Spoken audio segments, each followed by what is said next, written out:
ज्ञान उतना ही होना चाहिए जिससे हमारे भावों की निर्मलता बनी रहे। हाँ, ये सबसे बड़ी परीक्षा अपने भावों की करते रहना चाहिए। समझ आ रहा है? हाँ, तो बस उसी का नाम दर्शन है ना। तो हमें यही तो समझना है कि दर्शन करते हुए भी कौन सा वो दर्शन है जिस दर्शन से हमारे अंदर सम्यक दर्शन नहीं हुआ, उसकी भी तो खोज करनी पड़ेगी। तो वो भी तो दर्शन हमें रोजाना करते ही तो खोज करनी पड़ेगी। बिना दर्शन के खोज कैसे करोगे बताओ? दर्शन से ही सम्यक दर्शन होना है। ये भी लिखा है जिन बिंब दर्शन से सम्यक दर्शन होगा। अब नहीं हो रहा है तो इसका मतलब क्या हम घर पे बैठ जाए? होगा तो ऐसे ही होगा। अब क्यों नहीं हो रहा है, क्या कमी रह रही है?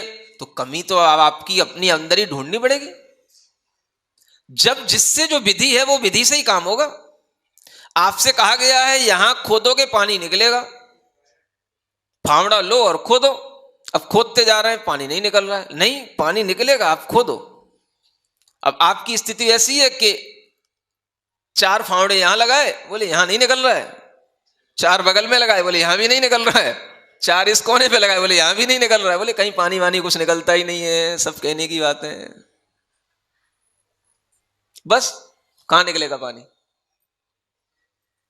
आज निकाला नहीं निकला, कल को भूल जाओ। आज फिर आए हम, आज हमें जीवन मिला, आज फिर हम पानी निकाल रहे हैं। समझ आ रहा है? रोजाना हम पानी निकालते हैं। समझ आ रहा है? तब आपका इतना सा पानी दिखाई देता है यहाँ पे। रोजाना जब फावड़े चलाते हैं, अगर ये फावड़े चलाना बंद कर दे तो इतना भी ना दिखे यहाँ पे। क्या समझ आ रहा है?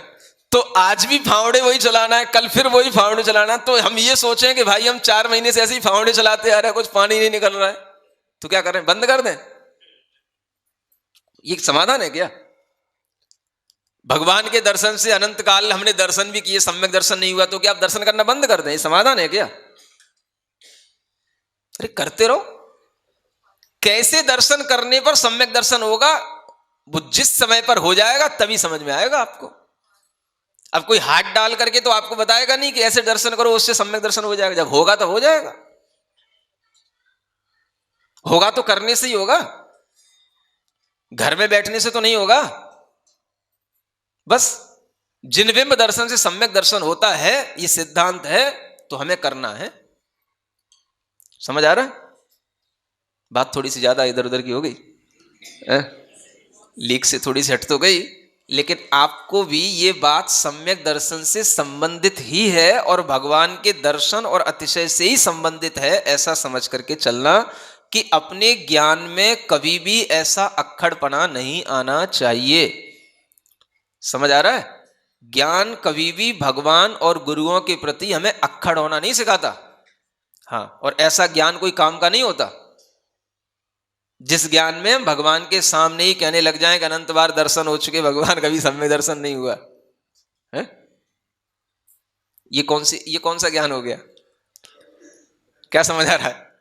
और एक दर्शन करने वाला कह रहा है भगवान आज ही मुझे आपके दर्शन हुए, आज ही मुझे आपके दर्शन से आनंद आया, आज ही मुझे आपकी विशुद्धि बढ़ी। एक ये दर्शन है।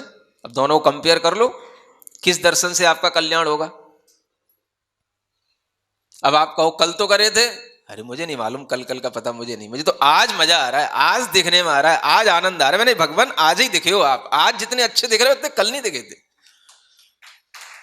कल भी यही भगवान थे, आज भी हम वही हैं, हमारी यही आंखें। नहीं, कल का तो कुछ नहीं ऐसा आनंद आया, आज बड़ा मजा आ रहा है। अच्छा एक बात बताओ, रोजाना भोजन करते हो?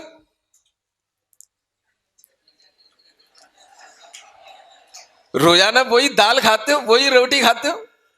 समझ आ रहा है? वही नमक, वही मिर्ची, वही दाल, वही पानी, वही कटोरी, वही घर, वही गैस, वही खाने वाला, वही खिलाने वाला, सब कुछ वही रहता है। रोजाना टेस्ट अलग अलग आता है कि वही टेस्ट रहता है?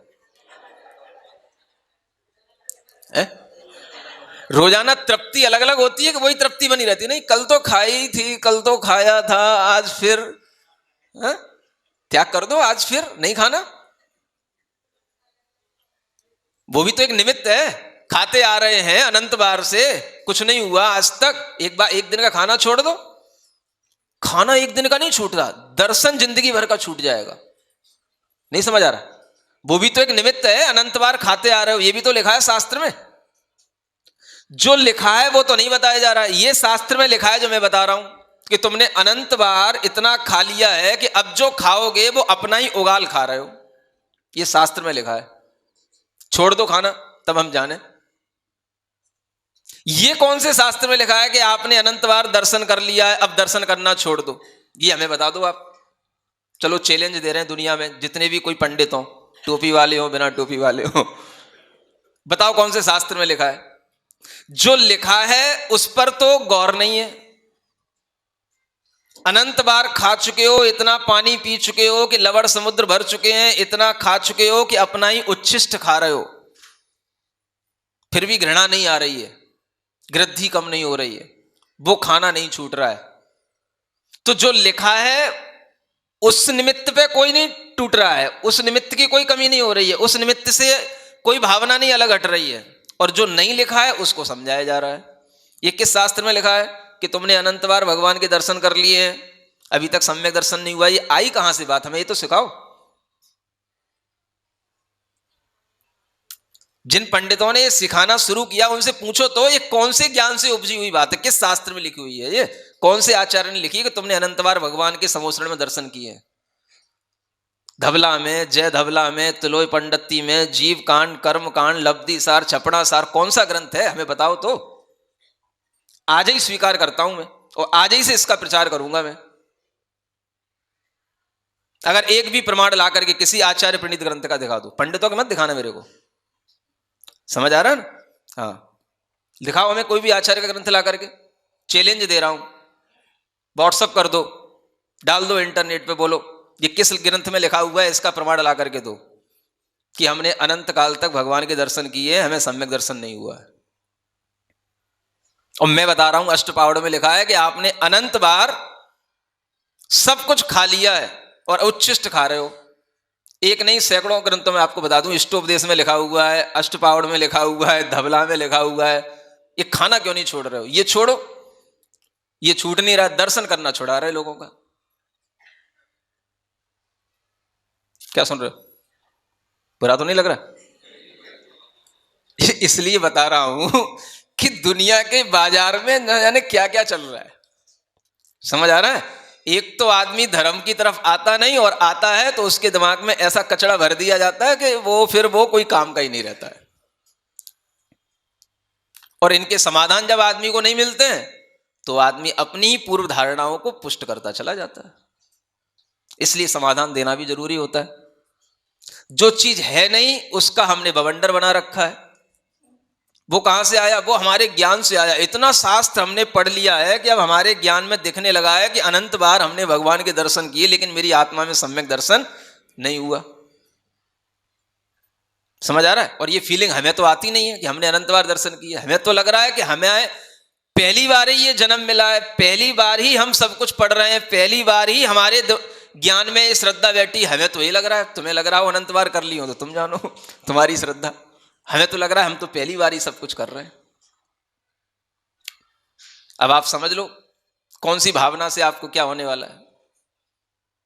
मुझे तो लगता ही नहीं कि मैंने अनंत बार भगवान के कभी दर्शन किए हो। मैं तो लगता है पहली बार ही मुझे जैन कुल मिला है। मुझे तो ऐसा लगता है पहली बार ही मैंने जैन शास्त्र पढ़े हैं। मुझे तो ऐसा लग रहा है पहली बार ही मैं जैन सिद्धांतों को सुन पाया हूं, समझ पाया हूं, श्रद्धा कर पा रहा हूं। पहली बार ही मुझे आत्मा परमात्मा की बात समझ में आई। मुझे तो सब कुछ पहली बार ही लग रहा है। और आपको पढ़ पढ़ के अनंत बार लगने लगा, और हमें जितना पढ़ रहा हूं उससे मुझे लग रहा है कि मुझे पहली बार ही हो रहा है। तो दोनों देखो, दोनों के परिणाम में, रिजल्ट में कितना अंतर किसके कारण से आ रहा है। अगर कोई कॉन्सेप्ट हमारे दिमाग में गलत जुड़ा हुआ है तो वो हमारे अंदर रिजल्ट भी गलत लाएगा। समझ आ रहा? कोई कॉन्सेप्ट हमारे दिमाग में अगर सही तरीके से चल रहा है तो वो रिजल्ट सही लाएगा। सीधी सी बात है। आप गलत रास्ते पर जा रहे हो तो आप दूर होते चले जाओगे, सही रास्ते पर चलोगे मंजिल के पास आते चले जाओगे। सीधी सी बात है। हमें क्या दूसरे की फीलिंग से मतलब है? हम अपनी फीलिंग बता रहे हैं आपको। समझ आ रहा है? आपको नहीं आती हमारी फीलिंग, हम क्यों कहें कि आप हमारी जैसी फीलिंग बनाओ? हमारी फीलिंग हमारी है। हमें ऐसा लगता है कि हमें सब कुछ पहली बार मिल रहा है, हमने कभी नहीं किए भगवान के दर्शन।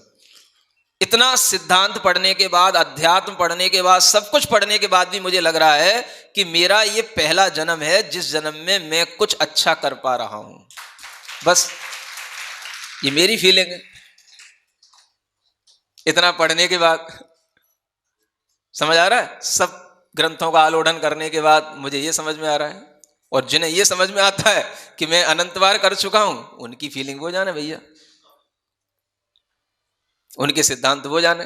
हमें तो ऐसा ना कहीं सुनने को मिला, ना पढ़ने को मिला, ना मैं ऐसे लोगों को सुनना पसंद करता हूं, और ना मैं वो फीलिंग ही पसंद नहीं करता हूं जो मेरे प्रैक्टिकल मेरी फीलिंग में ना आए। मेरे लिए तो हर चीज एक्सपीरियंस के साथ मुझे प्रमाणिक है। मेरे अनुभव में जो चीज आ रही मैं आपको बता रहा हूं, और जो चीज अनुभव में है वो शास्त्रों में लिखी हुई भी मिलती है, वो मैं आपको शास्त्र के प्रमाण दे देता हूं। अद्य में छालतम गात्रम नेत्रे चमिली करे, पढ़ लो अर्ध्याष्टक स्तोत्र, ये लिखे हैं आचार्यों के, मुनियों के द्वारा लिखे हुए। ऐसे कोई शास्त्र बता दो जिसमें लिखा हो हमने अनंत बार दर्शन किए हैं। ढूंढने की कोशिश करना, मिल जाए कहीं कुछ एक आध लाइन कहीं पंडितों की लिखी हुई दिखा देना। वो मुझे मान्य नहीं है। समझ आ रहा है? हाँ, आचार्यों के ग्रंथ दिखाना मुझे। ठीक बात, गुस्सा नहीं करना, प्रेम से है। चलो, तो ये भगवान के केवल ज्ञान के 10 अतिशय हैं, जिनमें से आप केवल आज 2 अतिशयों में ही इतने ज्यादा अतिशय रूप से वर्णन सुन लिए कि आपको 2 अतिशय में ही भगवान का बहुत बड़ा अतिशय समझ में आ गया, है ना? ठीक है ना? देखो तीसरा क्या है? भोजन का अभाव। किसमें है? किनमें? भगवान के निमित्त से भोजन करना छूट जाता है, ऐसा माने? देखो, जिन्हें भोजन में ग्रद्धि है भोजन तो करते ही रहते हैं, लेकिन वास्तव में भगवान में भोजन का अभाव होता है। पंडित जी थोड़ा सा देर हो गई, अच्छा टॉपिक निकल गया। भोजन का अभाव किसमें? जो स्वयं अरिहंत बन चुके हैं उन अरिहंत भगवान में भोजन का अभाव होता है। उनमें कभी भी कबलाहार नहीं होता है ना? कबलाहार का मतलब जो अपन ग्रास ले ले करके दाल रोटी इत्यादि जो खाते हैं, एक एक ग्रास करके, इसको कबलाहार बोलते हैं। तो ऐसा कबलाहार कभी भी अरिहंतों के बनने के बाद अरिहंत दशा में नहीं होता है। समझ आ रहा है? और उसके बावजूद भी उनका शरीर, जितनी उनकी उम्र है, वो पूरी उम्र तक ज्यों का त्यों बना रहता है। उनके शरीर में कहीं कोई गिरावट, सिकन, समझ आ रहा, कमजोरी कुछ भी नहीं आती। उनकी एनर्जी में कमी कुछ भी नहीं आती है। समझ आ रहा है? जैसा का तैसा उनका शरीर लंबे समय तक भी बना रहता है। क्या समझ आया? और ये भी उनका प्रभाव रहता है कि उनके समौशरण में जो बैठेगा उसकी भी भूख बंद हो जाती है। क्या समझ आ रहा है? जितनी देर उनके सामने बैठेगा, जितनी देर उनका उपदेश सुनेगा, उसका भी भूख प्यास चली जाती है। समौशरण में कभी भूख नहीं लगती है। ये भी बात है। किसके प्रभाव से? अरे जब उन्हीं को नहीं खाना तो फिर उन्हीं में इतनी दिव्यता दिखाई दे रही है बिना खाए हुए, तो सामने वाले को भी भूख का, प्यास का भाव नहीं आता, माने उसके अंदर शारीरिक वेदना नहीं होती। इतना उनके पुण्य का प्रभाव, इतना उनके व्यक्तित्व का प्रभाव।